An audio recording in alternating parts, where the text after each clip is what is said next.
नमस्कार, अपना एमपी आप देख रहे हैं। आपके साथ मैं हूं पुनीत। खबरों की शुरुआत करेंगे और सबसे पहले बात करेंगे प्रधानमंत्री की। प्रधानमंत्री नरेंद्र मोदी ने सीएम शिवराज सिंह चौहान के कोरोना पॉजिटिव निकलने के बाद उनसे आज फोन पर बातचीत की है और उनके स्वास्थ्य का हाल जाना। प्रधानमंत्री ने उन्हें जल्द स्वस्थ होने की कामना भी की उनकी। और केंद्रीय स्वास्थ्य मंत्री हर्षवर्धन और बीजेपी के राष्ट्रीय अध्यक्ष जेपी नड्डा ने भी सीएम का हाल जाना है। आपको बता दें कि मुख्यमंत्री को चिरायू अस्पताल में भर्ती कराया गया है, जहां पर उन्होंने आज पीएम के मन की बात भी सुनी। उन्होंने आज ट्वीट कर कहा कि मैं ठीक हूं। सीएम ने अस्पताल में ही पीएम के मन की बात को भी सुना।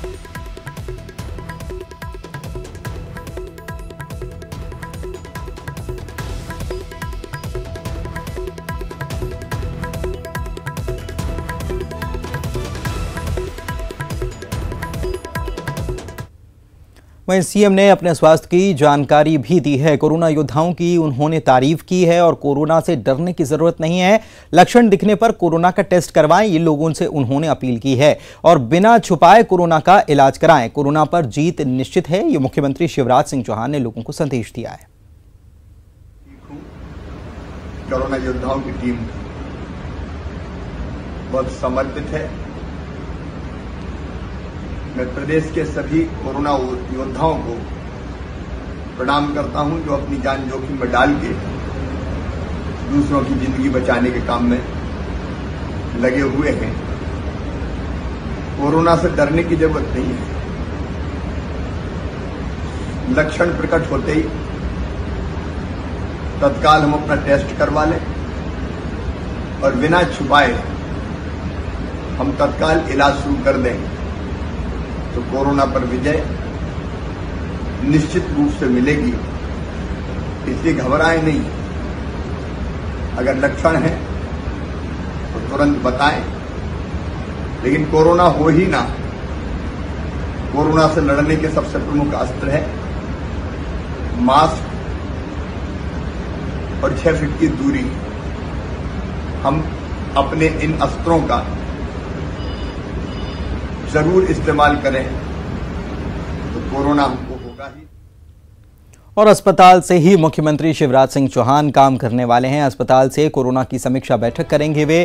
थोड़ी ही देर में कोरोना की समीक्षा बैठक मुख्यमंत्री करने वाले हैं। वीडियो कॉन्फ्रेंसिंग के जरिए ये समीक्षा बैठक की जाएगी। तो ये बड़ी खबर आपको बता रहे हैं। मुख्यमंत्री को कोरोना हुआ है और अस्पताल में भर्ती हैं, उनका इलाज चल रहा है, लेकिन इस बीच वे लगातार काम भी कर रहे हैं। अस्पताल से ही कोरोना की समीक्षा बैठक मुख्यमंत्री कुछ ही देर में करने वाले हैं। तो लगातार भले ही कोरोना हो गया, लेकिन उसके बावजूद लगातार वे काम भी कर रहे हैं। और आज भी उन्होंने मन की बात भी, प्रधानमंत्री के मन की बात को भी सुना। और अब वे कुछ ही देर में अस्पताल से कोरोना को लेकर जो समीक्षा बैठक है वे करने वाले हैं।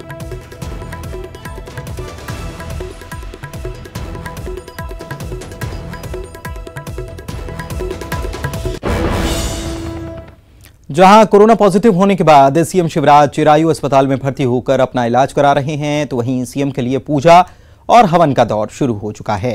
भोपाल के खटलापुरा घाट पर भी सीएम के लिए हवन और पूजन किया जा रहा है। सीएम के जल्द स्वस्थ होने की कामना को लेकर हवन और पूजन किया जा रहा है। इसका जायजा लिया हमारे संवाददाता ने। शिवराज सिंह चौहान कोरोना पॉजिटिव आने के बाद चिरायू अस्पताल में भर्ती हैं और मुख्यमंत्री शिवराज सिंह चौहान के जल्द स्वस्थ होने की कामना को लेकर भोपाल के खटलापुरा घाट पर हवन किया जा रहा है, पूजा पाठ किया जा रहा है, जिसमें यही प्रार्थना की जा रही है भगवान से कि मुख्यमंत्री शिवराज सिंह चौहान जल्द से जल्द स्वस्थ होकर अस्पताल से डिस्चार्ज हो जाएं। और ये यहाँ पर हवन का आयोजन किया जा रहा है, हवन किया जा रहा है और जिसमें उनकी तमाम परेशानियों को दूर करने की कोशिश भी इस हवन के जरिए की जा रही है। किस तरह से आप लोग भगवान से प्रार्थना करें हवन के जरिए कि मुख्यमंत्री जी जल्द से जल्द स्वस्थ हो जाए?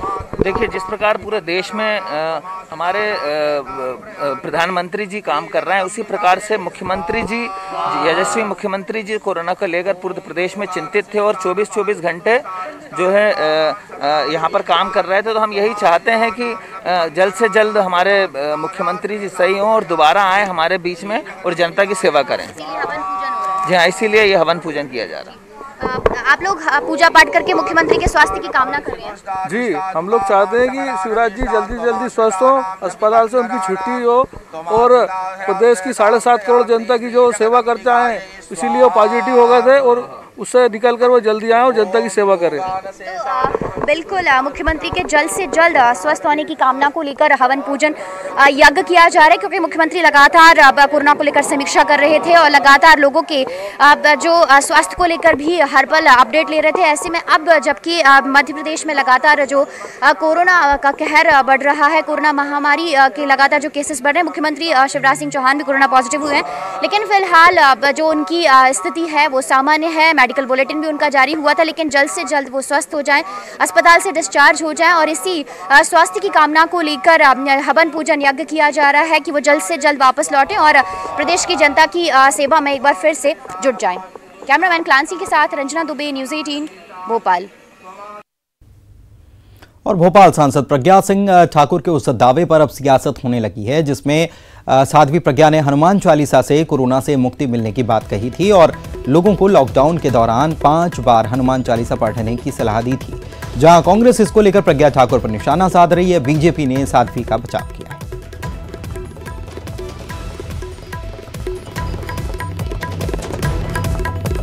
4 महीने कहाँ थी जब लोग यहाँ परेशान हो रहे थे, लोगों को राशन नहीं मिल रहा था, लोग लॉकडाउन था 3 महीने, तब गायब थी, तब अस्पताल में भर्ती हो गई। अब हनुमान चालीसा की बात करें तो हनुमान चालीसा तो हर घर में पढ़ी जाती है, हम भी पढ़ते हैं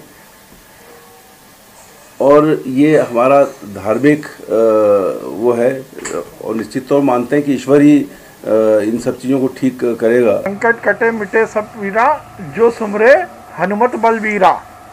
तो हमारे यहाँ तो है हर संकट का निवारण हनुमान है, राम है, तो उसमें बुराई क्या है? इसमें हर मुद्दे पर यदि हम आलोचना करेंगे तो ये ठीक नहीं है। उन्होंने ये नहीं कहा कि इलाज ना कराएं, उन्होंने कहा कि हनुमान चालीसा भी पढ़ें। भोपाल से खबर आपको बता रहे हैं, राजस्थान के सियासी ड्रामे पर अब मध्य प्रदेश में विरोध प्रदर्शन किया जाएगा। एमपी कांग्रेस इसका विरोध प्रदर्शन करेगी। गहलोत के समर्थन में कमलनाथ ब्रिगेड उतरेगी और सोशल मीडिया के जरिए यह प्रदर्शन किया जाएगा। पीसीसी विरोध को लेकर आज गाइडलाइन भी जारी करेगी। कांग्रेस नेता घर से विरोध करेंगे। भारतीय जनता पार्टी द्वारा जिस तरह से राजस्थान में चुनी हुई सरकार को अलोकतांत्रिक और असंवैधानिक तरीके से हटाने का प्रयास चल रहा है, उसके विरोध में अखिल भारतीय कांग्रेस कमेटी ने निर्णय लिया है कि सभी देश की राजधानियों के राजभवन के सामने वो अपना विरोध दर्ज कराएगी और सोशल मीडिया कैंपेन के माध्यम से सभी निर्वाचित प्रतिनिधियों, पदाधिकारियों और कार्यकर्ताओं से अनुरोध किया है कि आप इस कार्यप्रणाली का विरोध सोशल मीडिया के माध्यम से दर्ज कराएं। अपना एक वीडियो बनाकर आप फेसबुक, इंस्टाग्राम और ट्विटर के माध्यम से अपना विरोध दर्ज कराएं।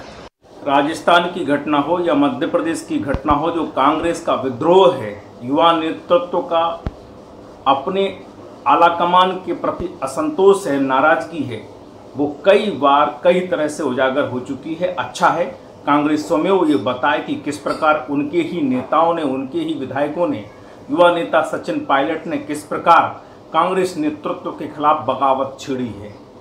ये अपनी जान स्वयं उघाड़ने का काम कर रहे हैं और स्वाभाविक है कि इस जब बात निकलेगी तो दूर तलक जाएगी।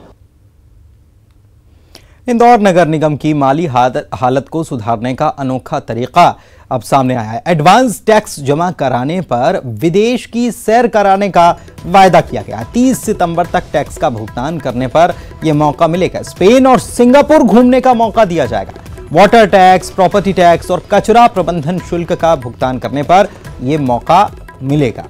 जाहिर तौर पर नियम और शर्तें भी इसमें लागू होंगी।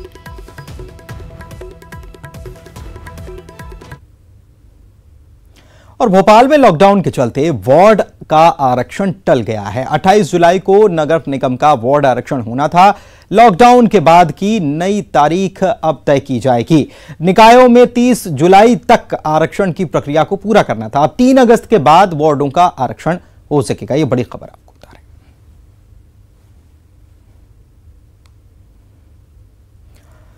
और वहीं गृह मंत्री नरोत्तम मिश्रा ने दतिया के राजघाट कॉलोनी में लोगों की समस्याएं सुनी। इसके बाद वो भांडेर गए। यहां पर मंत्री ने प्रस्तावित सौर ऊर्जा प्लांट के लिए स्थान का जायजा लिया। वहीं झांसी सेवड़ा बाईपास रोड का लोकार्पण किया।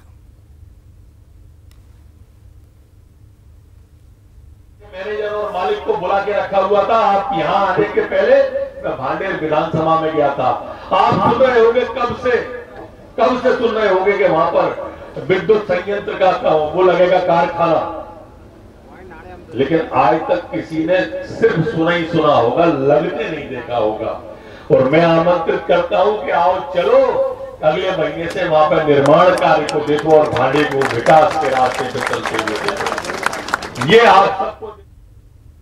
आगरमालवा में लॉकडाउन के दौरान कांग्रेस नेताओं को सभा करना महंगा पड़ गया है। पुलिस ने लॉकडाउन के उल्लंघन के मामले में 6 नेताओं के खिलाफ केस दर्ज किया है। शनिवार को पूर्व मंत्री जयवर्धन सिंह, तराना विधायक महेश परमार समेत क्षेत्र के कई कांग्रेसी नेताओं ने ग्रामीण इलाकों का दौरा किया था। इन लोगों ने सभा को संबोधित भी किया था। हालांकि जयवर्धन सिंह और विधायक महेश परमार पर केस दर्ज नहीं किया गया। इसे लेकर भी सवाल खड़े हो रहे हैं।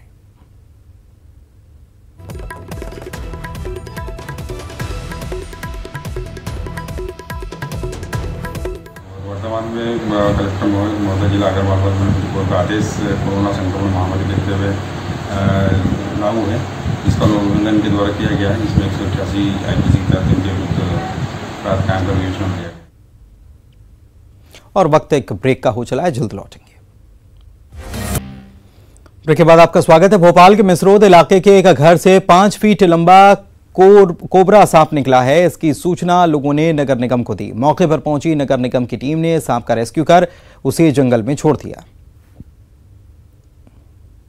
जितेंद्र हमारे सहयोगी हमारे साथ फोन लाइन पर जुड़े हुए हैं, उनसे जानकारी लेते हैं। जितेंद्र, कैसे इस सांप को पकड़ा गया? बड़ा खतरनाक और ये लंबाई में भी काफी बड़ा नजर आ रहा है।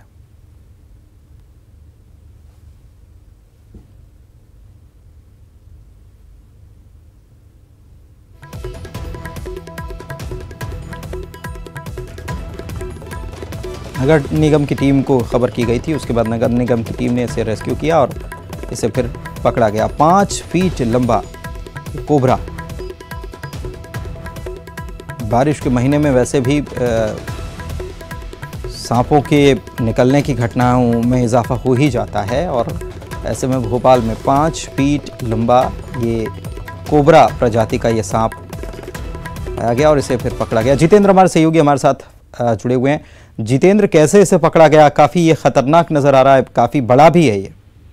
बिल्कुल, गर्मी का मौसम है और लगातार इस तरह के सरीसृप लोगों के घरों में निकलना शुरू हो चुका है और कई बार लोगों की जान पे आफत भी बन जाती है। मिसरोद इलाके का मामला है, जहां पर एक घर में ये नागपंचमी का कल का दिन था और आज नाग देवता ने दर्शन दिए, तो कह सकते हैं उनके घर में ये कहां से प्रकट हुआ अचानक। मगर जब सर्प विशेषज्ञ सलीम खान को बुलाया गया, फिर उसने बड़ी मशक्कत के बाद इस कोबरा को, जो कि काफी जहरीला बताया जा रहा है, उसे पकड़ा है। तो ये कह सकते हैं कि लोगों को भी अवेयर होने की जरूरत है, क्योंकि अब गर्मी का मौसम लगातार है, बारिश गिर नहीं रही है, तो जिसके चलते इस तरह के सरीसृप लोगों के घरों को ठिकाना बना रहे हैं। शुक्रिया जितेंद्र आपका इस जानकारी के लिए। टीकमगढ़ से खबर, जहां पर 2 गुटों के बीच मारपीट हुई है और एक दूसरे पर पथराव किया गया। रास्ते की जमीन को लेकर इन लोगों के बीच में विवाद हुआ था। इसके बाद पुलिस के समझाने पर मामला शांत भी हो गया। तस्वीर आप देख सकते हैं, 2 गुटों में पथराव हुआ है। ये तस्वीर हम आपको दिखा रहे हैं। हालांकि पुलिस को खबर मिली और पुलिस मौके पर पहुंची तो समझाने के बाद मामला शांत हो गया, लेकिन 2 गुटों के बीच ये मारपीट हुई, पथराव तक हुआ है। इसमें कुछ लोगों को चोटें भी आई। तस्वीर देखिए, एक दूसरे पर पथराव इन लोगों के द्वारा किया गया। 2 गुट आपस में भिड़ गए थे। पुलिस मौके पर पहुंची और समझाइश बाद में दी गई। इधर टीकमगढ़ से ही खबर, जहां पर जमीन विवाद को लेकर पति पत्नी की हत्या कर दी गई।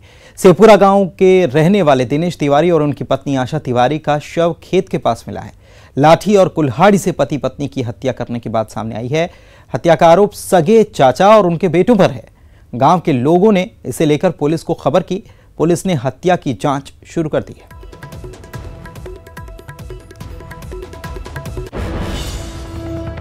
और इसी के साथ इस बुलेटिन में इतना ही। नमस्कार।